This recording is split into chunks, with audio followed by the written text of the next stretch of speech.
Bonjour au peuple togolais en lutte, bonjour aux forces démocratiques du Togo.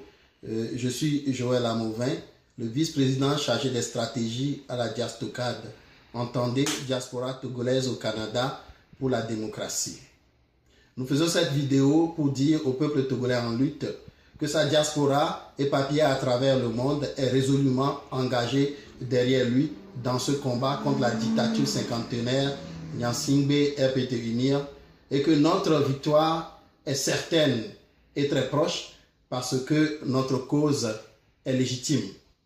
Depuis que nous avons reçu la nouvelle de la tenue du sommet du G7 au Canada, le bureau de la Diastocad s'est mis au travail pour mettre au point une stratégie de communication dont le but est d'interpeller le président français et le peuple français sur la situation du Togo, d'interpeller aussi les dirigeants des autres puissances mondiales sur la situation du Togo et d'internationaliser le combat du peuple togolais afin que notre lutte puisse aboutir rapidement. Selon les programmes qui ont été publiés, officiels ou officieux, par les gouvernements du Canada, de la France et du Québec, il y avait à peu près 4 endroits où nous pouvions accéder à une tribune pour interpeller le président français. D'abord, à Ottawa, où le président français devait rencontrer la gouverneure générale du Canada et le 6 juin. Et là, Diastocad et Kodi Togo se sont arrangés pour dépêcher une équipe pour aller interpeller le président français. Mais le dispositif sécuritaire qui était mis en place avait empêché notre équipe de faire son travail. Et nous ne voulions plus laisser l'étape de Montréal au hasard. Et il y avait aussi la région de Québec où le président français devait visiter le Parlement et puis la région de la Malbaie où devait se tenir le sommet. Et à Montréal, le président français devait faire 3 endroits, l'aéroport, Pointe-à-Calière et le Grand Quai du port de Montréal. L'équipe de la Diastocad de Montréal s'est rendue au centre-ville de Montréal, à Pointe-à-Calière, et proche du Grand Quai du port de Montréal, mais n'avait pas eu la vie facile parce que les forces de sécurité, les forces de renseignement, la sécurité rapprochée du président Macron, la GRC du Canada, la Sûreté du Québec et d'autres services de renseignement se sont relayés pour nous empêcher, pour nous faire partir des lieux et nous empêcher de passer notre message. Mais nous avons tenu ferme parce que la cause que nous portons est une cause légitime et il était très important pour nous d'interpeller le président français. Nous avons pu finalement obtenir un face-à-face avec lui qui a duré à peu près 5 minutes, au cours desquelles nous sommes parvenus à obtenir de lui une expression claire sur de la position de la France sur la situation du Togo. Et nous voulons profiter de cette vidéo pour envoyer un message à l'Union africaine, à la CEDEAO et à tous les soutiens de Faure Gnassingbé comme à tous les observateurs qui interviennent dans la situation du Togo, de tirer toutes les conséquences de la déclaration du président Macron. Parce qu'il est clair à partir de maintenant que les jours du régime dictatorial Gnassingbé RPT Unir sont comptés et que la victoire du peuple togolais est certaine. Et nous voulons demander aux populations du Togo, des villes et des campagnes qui luttent inlassablement pour se débarrasser de ce régime, de redoubler d'efforts et de tout mettre en œuvre pour rester mobilisés dans la prière jusqu'à ce que notre victoire éclate au grand jour et que la reconquête de notre indépendance, de notre liberté soit effective. Nous voulons rassurer le peuple togolais du soutien indéfectible de sa diaspora et nous comptons sur toutes les forces démocratiques à travers la terre entière de soutenir le peuple.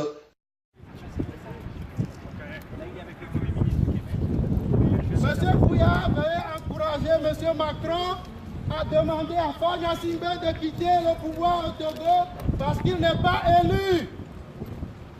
Il n'est pas élu. S'il vous plaît, aidez à l'alternance au Togo. Demandez s'il vous plaît la libération des militants des droits de l'homme des militants de la démocratie, Messin Kokoroko, Joseph Eza, Asiba Johnson, ils sont en prison pour rien. Veuillez demander leur libération sans condition. Le peuple togolais ne veut plus d'imposteur à sa tête. C'est quoi votre nom? C'est quoi votre nom? C'est dommage de crier. Si tu cries, je te comprends pas. C'est quoi votre nom? C'est dommage. La population du Togo souffre. Un mot du président de la...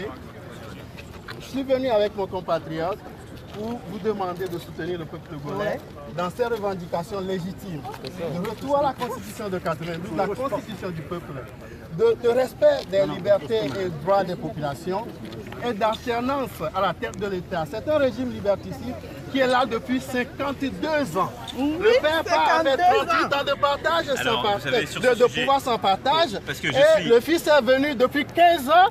Et puis, il ne se passe rien. Oui. Ne criez pas, je suis juste en face de vous. J'apprécie beaucoup. Comme je suis courtois, je viens vous voir, mais à l'égard de nos amis québécois, on va aussi reprendre le cheminement sur ce sujet comme sur tous les autres. Moi, vous savez les principes que nous défendons. Et donc, j'ai eu l'occasion de m'exprimer à plusieurs reprises. Il y a une démarche lancée par l'Union africaine et les représentants de l'Union africaine pour justement qu'il y ait des élections libres et que la Constitution soit respectée, que la Constitution inscrive ce qui est d'ailleurs ce qui a été énoncé par l'Union africaine, c'est-à-dire une limitation du nombre de mandats dans le temps, et que le peuple puisse s'exprimer et procéder à une transition démocratique. Le peuple togolais s'est déjà exprimé déjà en 92 et a voté une constitution à 98% de la population. Et, donc, cette constitution a été balayée du revers de la main par un régime qui veut se faire la place pour une monarchie. Ce qui est demandé par l'Union africaine, c'est qu'il puisse y avoir l'alternance. Je soutiens totalement cela. Alors, je ne tomberai pas dans des pratiques d'un autre âge où c'est la France qui va expliquer à un pays ce qu'il doit faire. Et donc, je suis totalement en soutien de la démarche de l'Union africaine, comme je le suis d'ailleurs sur d'autres sujets. Nous avons parlé du Congo avec le président Lourenço il y a quelques jours où il a une médiation également. Et donc sur le sujet du Togo, je souhaite qu'il puisse y avoir le respect plein et entier des principes qui ont été définis et des élections libres. Vous êtes certainement au courant qu'il y a un dialogue qui est en cours actuellement et qui est bloqué par le fait que le régime refuse d'accéder aux revendications des populations, qui ne sont pas compliquées en fait. Fognan Singbe, après 15 ans au pouvoir, sans avoir rien fait pour le bien des populations, est rejeté par les populations et il ne veut pas partir et il est en train de faire des plans pour rester et on utilise l'armée pour massacrer les populations. Dites-lui quelque chose, M. Kouya, s'il vous plaît, encouragez M. Macron à faire une sortie pour demander à Fognan Singbe de quitter le pouvoir. Très fort, capitaine. Nous savons qu'un mot de votre part suffit pour faire partie de ces gens. Là, vous vous trompez, nous le savons. Nous le savons. La France agit, j'agis de manière cohérente depuis le début, c'est-à-dire aussi en respectant la souveraineté de chacun et aux côtés de l'Union africaine. Et je ne répliquerai pas les erreurs du passé. C'est un syndicat de chefs d'État qui veulent assurer le maintien au pouvoir de leurs amis. Mais dites-leur qu'ils n'ont plus le droit de faire ça pour qu'ils comprennent. L'Union africaine, vous savez bien, n'a pas pris cette position-là sur le Togo. Et la position que vous définissez, c'est la position de la France.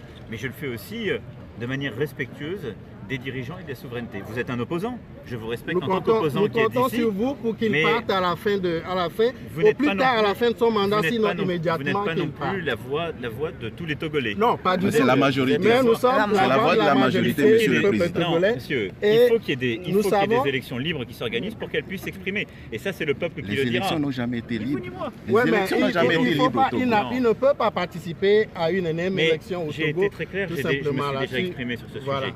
Mais je vous explique juste en méthode que le temps où la France va expliquer à un chef d'État africain il faut partir et il faut faire ceci ou cela dans son pays est révolu. Est-ce que vous allez encore le recevoir, lui et son gouvernement? Est-ce que je l'ai reçu? Est-ce que je l'ai reçu en voyage bilatéral ou est-ce que je me suis rendu?